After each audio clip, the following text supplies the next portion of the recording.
Kara, how are you? I'm so good and so happy to be here with you today. Yes, it is amazing because you are a great, great singer, and we want that Mexican audience knows you better. So let's start by telling. Can you tell us how was it when you decided to be a singer? You know, it was very crazy. It came very naturally to me. I was singing since I was a very, very young child. And yet I was always singing and dancing and acting and was on the path to be a great performer. And when I decided in my early 20s to move to Berlin, basically it was very difficult for me here to continue with my theater. And in that time, I focused so much on singing that I think that's how it naturally happened that I became the singer that I was, because otherwise I might have been one of those musical stars singing, dancing, and tap dancing and telling jokes and everything else. But Europe was responsible for making me only a big singer. Okay, that's good. And what is your inspiration? Do you know, just being alive, I think, is my inspiration. I love so much. I feel very blessed to be able to do what I'm doing as an artist. My life has been sometimes very easy and sometimes very difficult. And every morning I wake up and light my 2 candles and go to my piano and do my composing. And I think just knowing that we have the opportunity to create change in this world is enough inspiration for me to do what I'm doing. Okay, I am happy because I know your work and I know that you are excellent. And with iTunes, your music is practically worldwide. Can you tell us which countries you never expected to have fans there? You know, there are many, many countries. The amazing thing is the internet really revolutionized the way that we as independent musicians are able to go out into this world. And I thoroughly believe in global mind and global heart. And today I have audiences in Syria, which I never imagined. I have audiences in Russia, in Japan, and I have a growing audience in Mexico and Latin America, which I'm totally excited about. It makes me so happy. Okay, can you tell us 3 songs, obviously a part of the ones you sing, that have changed your life? Well, I have a lot of songs that seem to anchor me, that I've loved since I was a child. I live very far away from my family, so one of the songs that I love that you might know and maybe the audience knows is a very, very simple song. It's from a musical and it says, "Oh, what a beautiful morning, oh, what a beautiful day." Okay, that's Oklahoma, right? Yes, from Rodgers and Hammerstein. Yes, I am a fan of Rodgers and Hammerstein. Yes. So whenever I sing this, it always reminds me of just being connected with my family. And another song that greatly changed me is "Where Is It Written" from Michel Legrand. And it brought me to that place of always asking that question, you know, what is it that we're supposed to be and where is it that we're going with our life? And I'm one of those never-ending seekers. I think I'm never content. I'm always asking, you know, where's the journey going? And so "Where Is It Written" also changed me and transformed me deeply. Okay. And let's talk about another topic, because we know that you're also an actress. Actress. So can you tell us which movies are in your top 3? And you know, I was lucky that you sent me these questions before, Beto, but this is a very difficult question because there are so many great films, and because I've also had little time to watch films lately, so I'm sure there are films that I've forgotten. But there is one film that I've loved very much. It was entitled Beaches, with Bette Midler. And Okay. there was a great scene in there that just tore my heart out. And I do love also the musical, which everybody knows, Wizard of Oz, which I could watch 100 times and never get tired. And there's another film that's a German film that I don't know if it's made the international market. It's called Jenseits der Stille, which means beyond the silence, about a beautiful girl who's a musician and her parents are deaf, and the journey that she takes to live the music that she has inside. That is very interesting because you change from some classical to some German story, so it's very interesting. And Yes. as we said before, you are an actress, and can you tell us which role would you like to perform in a Broadway musical and why? If you would have asked me this a long time ago, I would have told you I wanted to be Peter Pan, and I love Sandy Duncan singing, I can fly, I can fly, I can fly. And yeah, and that's basically one of my favorite musicals. And in 2010, when I hit New York City with my show Le Grand Love, these were not Broadway musicals, but I did a whole program based on the music of Michel Legrand, and it was so well received. And I love singing the songs, Papa Can You Hear Me, from Yentl, and I Will Wait for You, from the musical The Umbrellas of Cherbourg, and all of those soundtrack titles that were from great musicals. They were more from film musicals, but they made me fly with the voice. Okay, and you know what? Here in Mexico, right now, we have the Mexican production of Peter Pan. And Wow. yes, it's amazing. And it is starring Lolita Cortez, and I'm going to sing some of her recordings to you to check how does Peter Pan sounds in Spanish. Wow. Yes, it is amazing. And Kara, I'm going to ask you a very big favor. Can you sing us one of your favorite Broadway songs? I can. What would you like to hear? Would you like to hear Doe a Deer, which I'm always singing? Yes, please, because The Sound of Music is my favorite film and musical Really? all the time, yes. Oh, okay. I know all the songs from Sound of Music, all of them. I even know this crazy one, Up on a Hill on a Lonely Goatherd, lay, odelay, odelay, hee-hoo. But of course, the classic song is Doe a deer, a female deer, Ray, a drop of golden sun, me, a name I call myself, a long, long way to run, so a needle pulling thread, la, the note that follows salty, a drink with jam and bread, that'll bring us back to do, do, do, do, do, a deer, a female deer. And then she goes, do, mi, so, re, fa, fa, la, ti, ti. When you know the notes to sing, you can sing most anything. Ba, ba, ba, ba, da, da, da, dum, a deer. And it continues. You can sing the song Yes. forever, right? Yes, the original recording is like 5 or 6 minutes, so it's Yeah. an amazing song about, and one of the greatest composers, no, Rodgers and Hammerstein.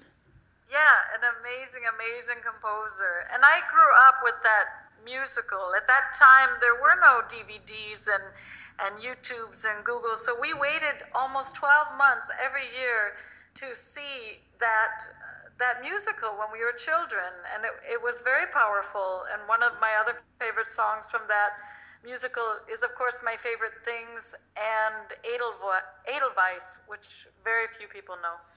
Yes, some people mistakes that songs and they think that is a traditional Austrian song, so it's very weird. Yeah, that's true. That's true. Some people, and in Germany, they don't really know the song that well unless they know musicals. Yes, that's right. That is right, and it is based in a true story. So that is amazing. But let's continue talking about you, and we want to know who are your 3 favorite international pop singers. Well, I think I love all the singer-songwriters. Most of them, though, are, how do you say, the singer-songwriters that I grew up with that I loved, because I'm also a singer-songwriter, are people like Joni Mitchell and Ricky Lee Jones.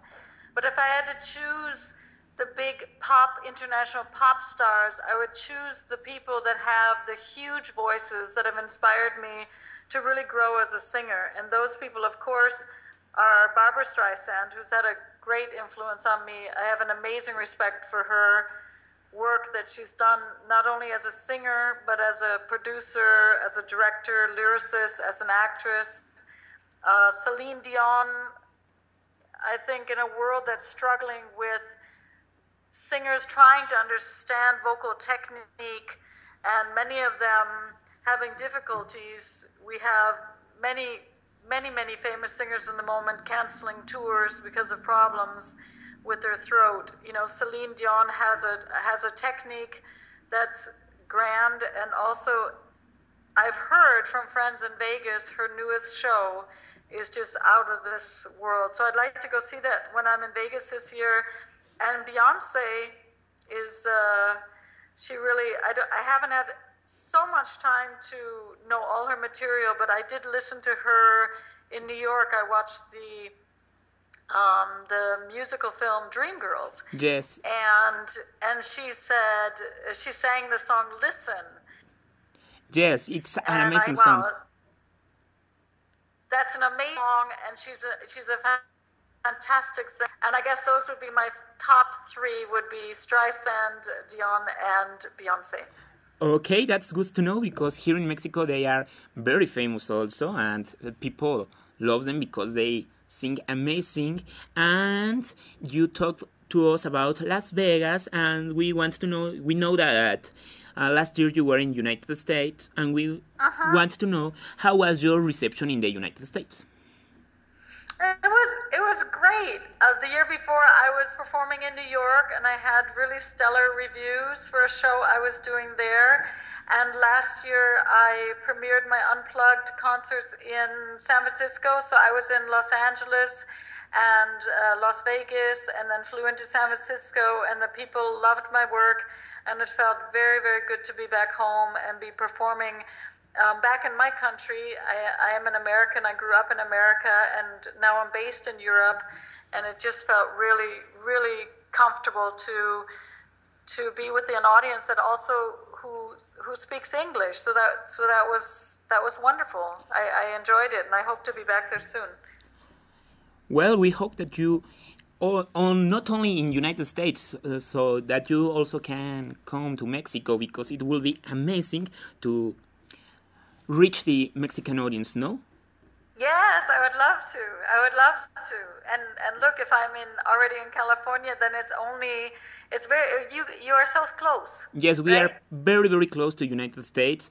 We are their neighbors. So the neighboring country, exactly. And I'm often in Los Angeles, so it's got to be possible to come to Mexico and give a beautiful concert.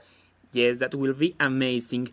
And let's talk about your voice, because the last time we talked via Facebook, I told you that I identified that it was a full 4 octaves. And so we would like to know, is there a particular song that when you heard it, maybe in the radio or in a movie or TV, you said it is difficult to sing it? Yes, there are songs like that, but for me, it was not the range that was the problem. Growing up in Wisconsin and in Midwestern United States, I actually was challenged when I started singing to really understand the gospel and the soul music. And so songs that really transformed me and changed me, and that I had to study and to get into my bones, were songs like Aretha Franklin's R-E-S-P-C-T, and Jennifer Holliday, also from Dreamgirls, I Am Changing.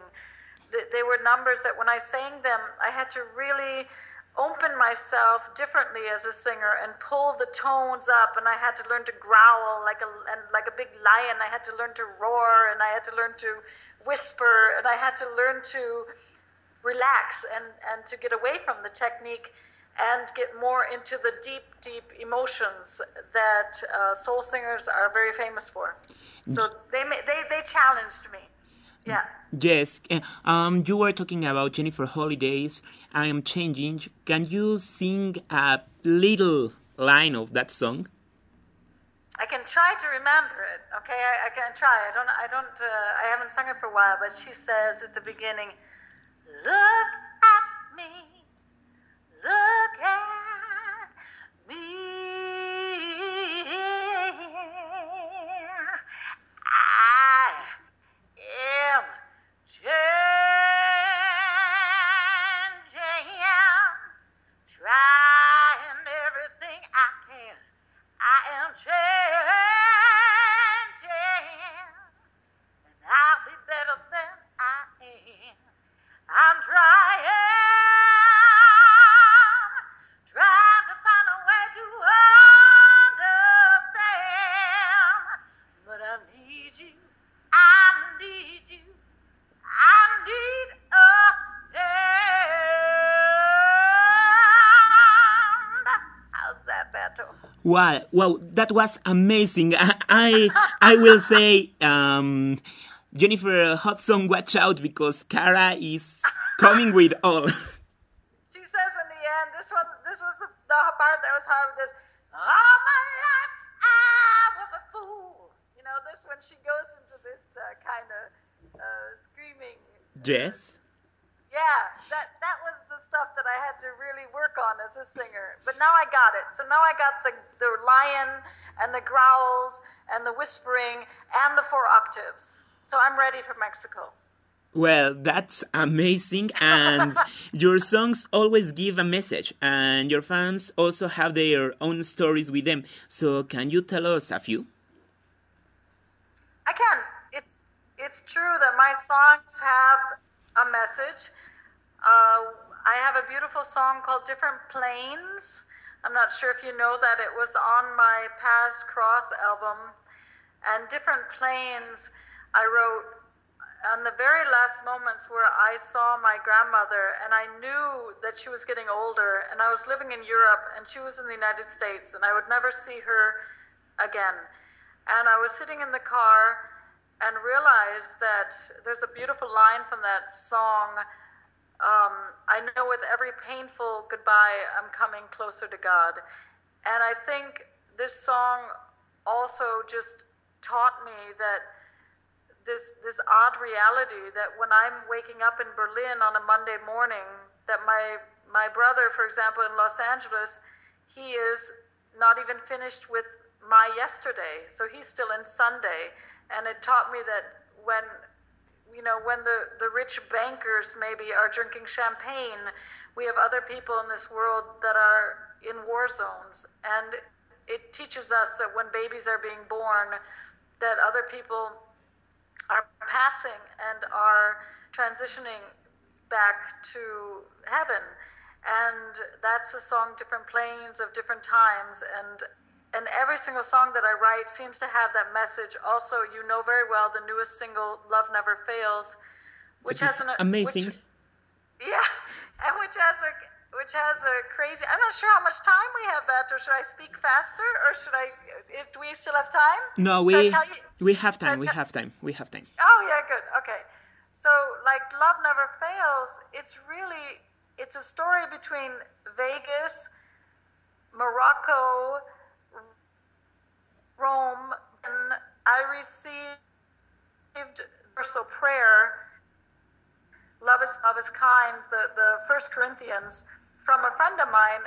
We were working on a prayer project, and so he was in Vegas. He sends me this prayer. It's sitting on my piano, and suddenly I talked to a friend of mine in Morocco, and this melody shoots through my head, and within basically 5 minutes, this song is finished. It was that fast. And then I was flying into Rome for the very first time to meet my new arranger, Mr. Fabrizio Pigliucci, and was staying in a place and in a city that I didn't know yet. I had never been to Rome.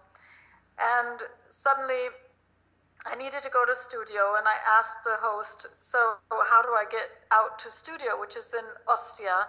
And he said, well, you just walk down this little hill, and then there's a subway station. When I walked down the hill, there was a huge pyramid, which I thought, well, that's crazy. And of course, the station was Piramide. Of course, it was of course, right? Yes. So I go out to studio, which is Ostia, and when I'm getting back on the train, this same train station, if you're coming back from the other direction, is called São Paulo. I thought, well, this is very strange. And then I go back to Berlin, and suddenly, although it was so unexpected, the owner of the house that I was staying decided to come back to Berlin about 10 years earlier. So I had to unexpectedly move, and it was a very, very difficult time for me to move my offices and my home and my house and my voice studio. And she needed to come back due to health reasons. And so I looked in the papers, and the first day I looked, I saw this beautiful room that was round, had very high ceilings, and I walked into the room. I made an appointment, and I walked into the room, and it had a golden halo, like a round gold ornamented ceiling, which is very unusual. I mean, you imagine, I don't live in churches, so this is an apartment. Yes, as a halo, right? I thought, well, this is very strange, and the room is beautiful, and it fits my grand piano. I need to always move with my Steinway piano, so it's very difficult for me to live in small places. I always need big rooms for this grand piano, and then I sit down at the piano, and I get the apartment, the only apartment I look at, and I receive the apartment, and then I sit down, and outside of my window there's a huge church steeple, and I say to the neighbors, so what is this church? What's it called? And they said, well, this is the church São Paulo, this is St. Paul. And then I remembered that my mother lives in Minneapolis, St. Paul, and I went to the university in St. Paul, so this song, Love Never Fails, St. Paul and Love Never Fails, which went on to be the first single from my next record, Moon and Capricorn. It just seemed for me like a omen, like it was guided the whole time, like there was that it was like my destiny to create this song, Love Never Fails, because every single time I stop somewhere, and even the studio in Ostia, there's a big monument for St. Paul in Ostia where the studio is, which I never knew. So every single place that this song has gone through or phase, it's been accompanied by St. Paul, even though we never planned it like that. So I think that's very special. Yes, well, the stories are amazing. I didn't know them, but they are amazing. And can you tell us what are you going to do in this 2012? I'm very excited about 2012 and 2012. I'm excited because it seems like a lot of things are coming together. We are finally going to bring out a new single called Message of Hope, which is, if you love Love Never Fails, you're going to love this song. It's a big orchestra arrangement, also produced in Rome. This one is written by Fabrizio Piliucci, and I did all the lyrics for it. And we're going to release it on February 17th. And then I'm going to create a huge crowdfunding platform for my millions of fans who I'm so in love with, to get the rest of the Moon and Capricorn album out. We have 2/3 of it done, and all we need is 100 people with about $100, which is not that much, to finish this big orchestra production, this next record. So we're going to put this on crowdfunding Indiegogo very soon. And I also, until that time, I'm going to release an unplugged version, an unplugged song every single month in 2012, because 2012 is Year of the Dragon. The Chinese say it's the Year of the Dragon. So I think this is a good year to just release a song a month for all my fans that have supported me these last couple years. And what else is happening? And I'm launching a big Voice Your Essence online coaching program, so that every single person in the world can have 4 octaves and a huge, big, powerful voice. This is how I'm going to change the world. Big voices. Well, that's a very interesting project that we know that in your website people can find more information. And before we finish this interview, we would like to remind people about your website, your Twitter account, and your Facebook account. So can you tell them where to find you?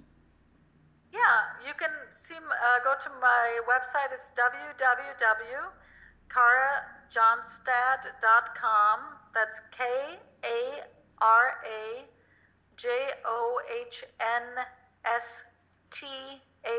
karajohnstad.com. You'll see a beautiful website, and in the next 2 or 3 weeks, we're launching a brand new website. And then I'm on Facebook, also Kara Johnstad. Just click into Kara Johnstad, and you'll get to my public Facebook site, and also Twitter. It's the same, twitter.com/KaraJohnstad, and feel free to write me messages as much as I can. I am trying to stay connected to everybody personally. Otherwise, also with my e-zine, my weekly e-zine, I'm sending it out to thousands of people to share my newest stories, newest articles on coaching and on the voice. Okay, so right now I'm going to say goodbye to our audiences in Spanish, and then we will like to close this interview. That if you can sing us whatever song you want to sing to us. So wait for me, I will tell you when. Y amigos, así es como termina esta entrevista con Kara Johnstad aquí en ngpuebla.com, y vamos a escuchar un pedacito de una canción que ella nos quiere interpretar mientras corre la cortinilla de créditos. Nos vemos la próxima ocasión.